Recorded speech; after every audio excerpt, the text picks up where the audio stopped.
the police? I need you to come to 2 Catherine Street West straight away. I don't need an ambulance. Right, no problem. What's your name?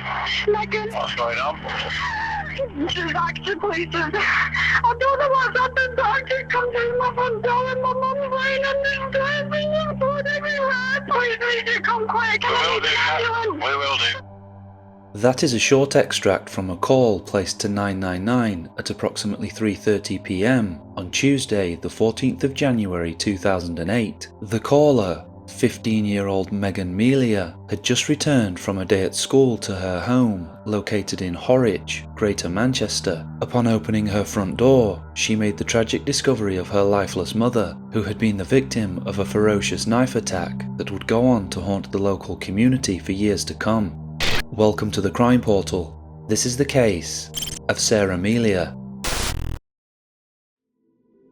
Situated on the southern edge of the West Pennine Moors, Horwich is a town with a population of just over 20,000 residents. Once home to famous locomotive works, it now blends modern development with easy access to countryside and the nearby town of Bolton, which boasts a population of over 180,000 people.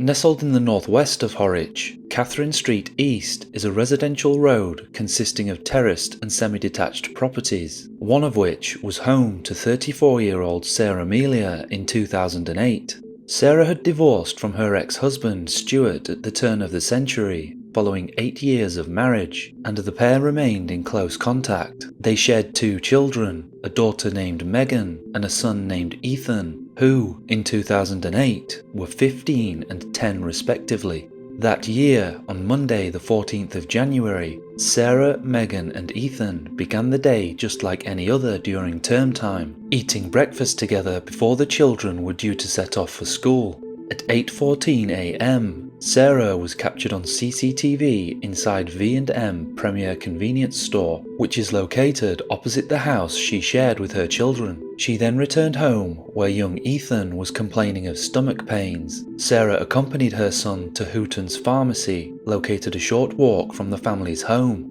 A CCTV camera recorded the pair walking along Lee Lane at 9:39 a.m. After exiting the pharmacy, Ethan confirmed he was well enough to attend school, and so the two parted ways. This CCTV footage, captured at 10:02 a.m, showing Sarah crossing Lee Lane and starting her short journey home, is the last recorded sighting of her alive. Later that day, shortly before 3:30 p.m, Megan returned home following her day at school. As she approached the front door to her house, Megan noticed what appeared to be blood on the inside of the door's window. After opening the door, she was immediately met with the horrifying sight of her mother Sarah lying at the bottom of the stairs. She was covered in blood and showed signs of having suffered knife wounds. After briefly touching her mother's hand and realizing she was dead, the panicked teenager ran into the street and began shouting for help. An anonymous neighbour would later tell the Bolton News, quote, "We heard the shouts from our house and looked out to see Megan screaming her head off. She was just screaming, 'Help, my mum is dead,' over and over again." Megan bravely composed herself enough to dial 999 and call for emergency services. Paramedics arrived quickly, but it was far too late as Sarah had been dead for a number of hours. The house was cordoned off by police, and a murder investigation was promptly launched, led by Detective Superintendent Ian Foster. There were no signs of forced entry to the house, which led investigators to the conclusion that Sarah had opened the door to her killer.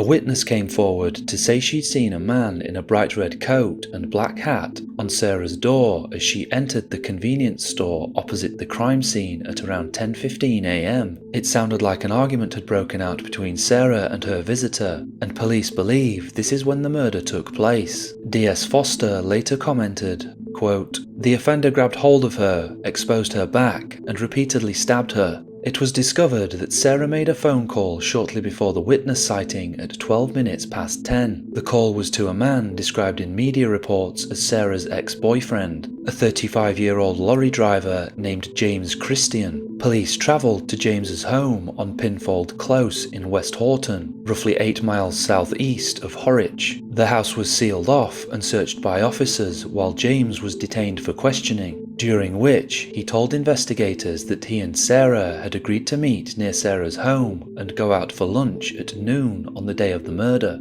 He claimed to have tried calling back later that morning, but got no response, and the meeting never took place. James was eventually ruled out as a suspect, as he was visiting his probation officer when the murder took place. Investigators obtained CCTV of him at St Helena Mill in Bolton Town Centre at 10:30 AM. Within days of the murder, investigators made a significant discovery, as the knife used to kill Sarah was found on the flat roof of a property in Mary Street East, roughly 75 yards away from the crime scene.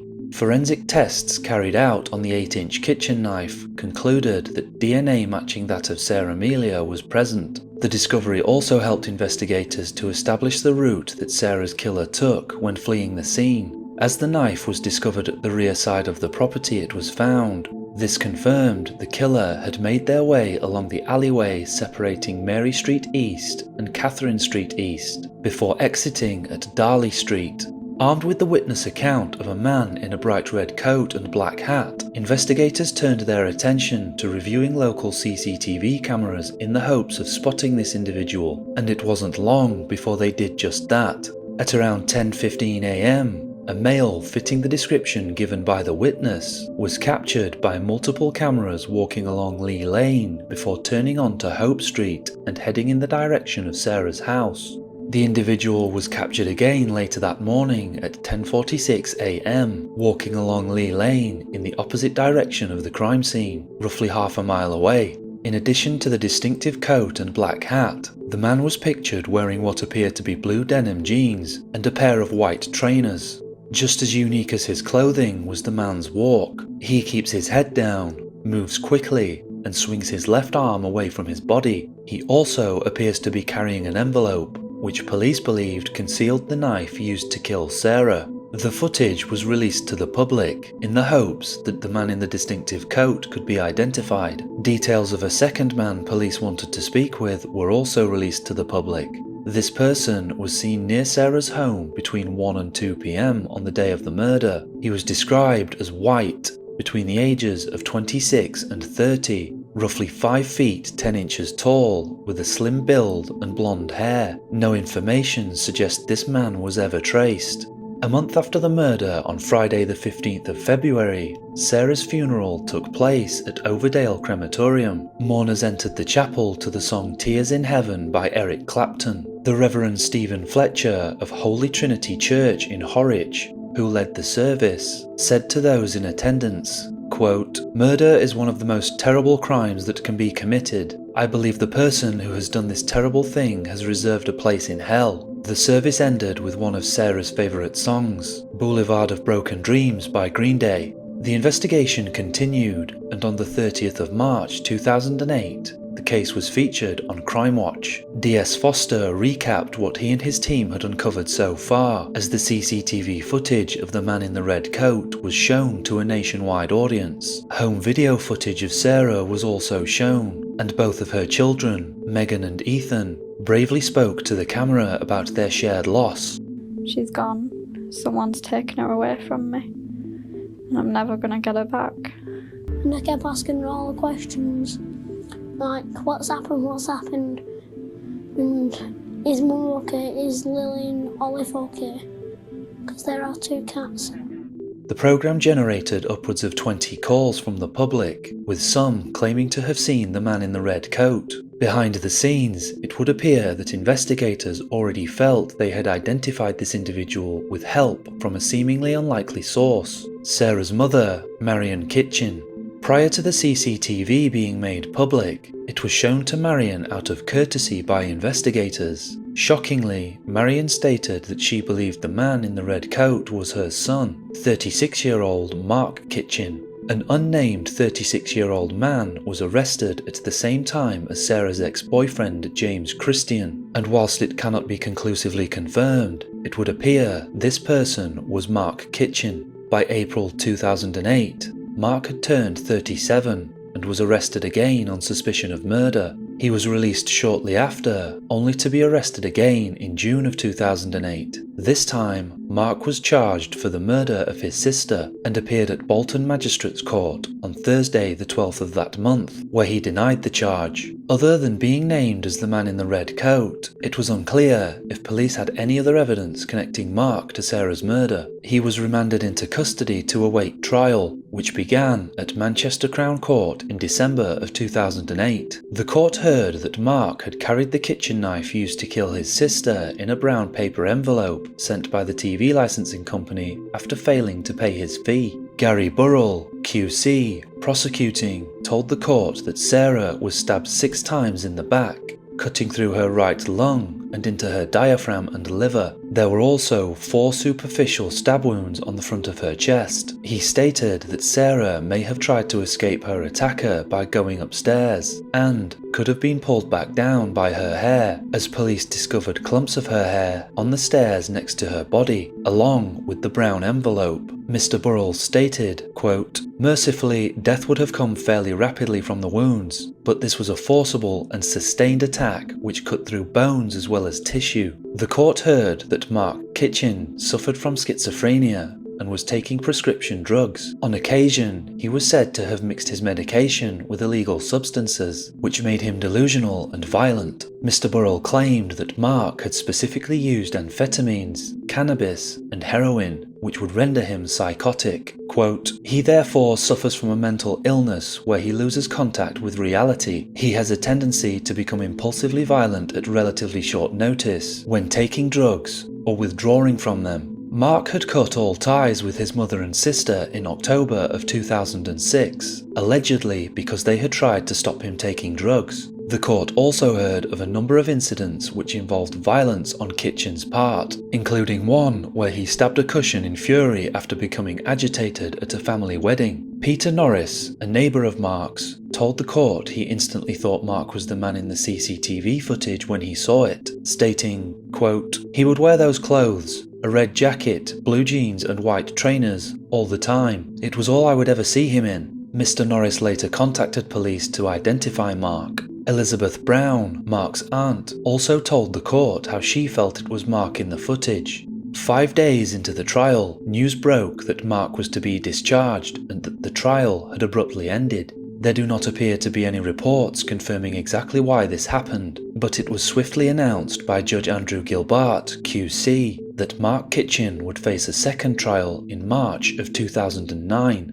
The second trial ended in an even more dramatic fashion than the first, after collapsing when it was revealed that a juror, a serving police officer, knew the leading detective in the case, D.S. Foster, on a first-name basis, and had been involved in shared correspondence about the defendant 13 months earlier. Problems with the second trial began after the jury had been sent out to deliberate. After being called back, they were asked if they had any knowledge of those involved in the case or its background. The juror said that as a police officer he knew of D.S. Foster, but did not know him personally. Judge Gilbert was satisfied with his response, but the following day he told the court, quote, "I have received a series of emails which show that on February 20, 2008, a member of the jury who is a serving police officer was copied into an email concerning the conduct of this case, as to how to deal with the defendant. A further email came from him on how to conduct his assessment in relation to dangerousness. To say that I am taken aback by this is an understatement, given the care taken at the beginning of the trial and the answer given by the juror yesterday afternoon. I am certain the juror cannot remain on the jury. Judge Gilbert decided the trial must end and jury be discharged because of the link between the two officers." He continued, quote, "With a reluctance that I cannot even begin to describe, this trial must stop. I am not forming a view of the juror concerned.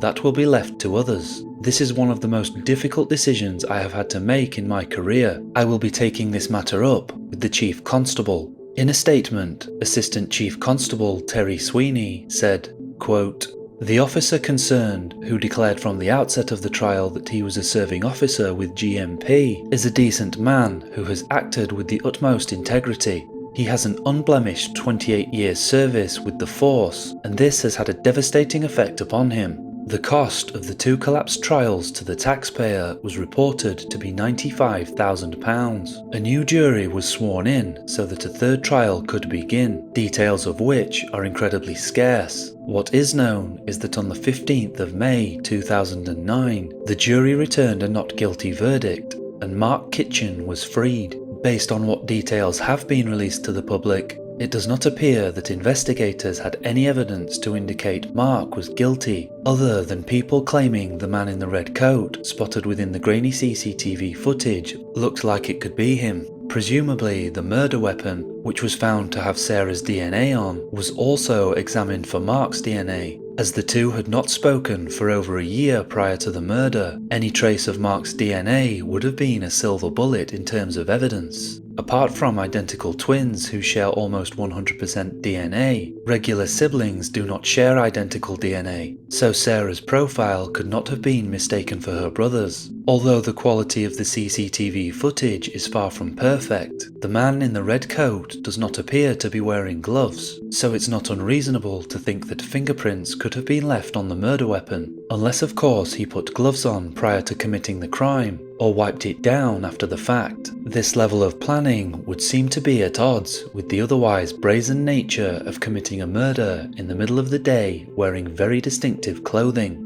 The only other tangible evidence referenced in media reporting was the envelope police believed was used to carry the murder weapon. The fact that Mark and Sarah no longer had a relationship means there would be no logical reason for the envelope to be at Sarah's house if it was in fact Mark's. This would suggest investigators were unable to conclusively determine the envelope came from Mark's house, and rather they found a branded envelope from the TV licensing company at the crime scene and presumed it had come from a letter that was recovered at Mark's residence. It would not be unreasonable to assume that investigators had other evidence to suggest Mark's guilt, which has not been reported by the media, as proceeding to trial based on grainy CCTV footage and no physical evidence seems rather pointless. In the wake of Mark's not guilty verdict, it was announced that police would be reopening their investigation and began once again to try and identify the man in the red coat. However, media coverage quickly began to peter out, as no new lines of inquiry have ever been revealed to the public. Sarah's mum, Marion, has never given up hope of finding out who was responsible for taking the life of her daughter, and has continued to appeal for information with each passing anniversary of the murder. At the time of recording, the most recent appeal was made in January of 2025, with Marion telling the Bolton News, quote, "Somebody must know something. We always live in hope that this year will be the year, and we get deflated, and then we find hope for the next year. We never lose that hope, and we owe it to Sarah to keep fighting for justice and closure. As a family, we have supported each other, and talking about it has got us through it. Everything we do is for Sarah." Detective Sergeant Claire Smith of Greater Manchester Police's Cold Case Unit added, quote, "No case is ever closed. We encourage anyone who thinks they may have information, no matter how big or small, to come forward and speak to us. We will listen to you." Sarah Melia never got to see her children grow up and is deeply missed by her family and friends. The motive for Sarah's murder is as much of a mystery as the identity of the man in the red coat. If you have any information that could assist investigators, please contact Greater Manchester Police on 0161 856 5978. The Crime Portal is a channel dedicated to exploring murder and missing persons cases. For more information on this case, or to submit a suggestion for future videos, please visit the Crime Portal website. As always, thank you for watching.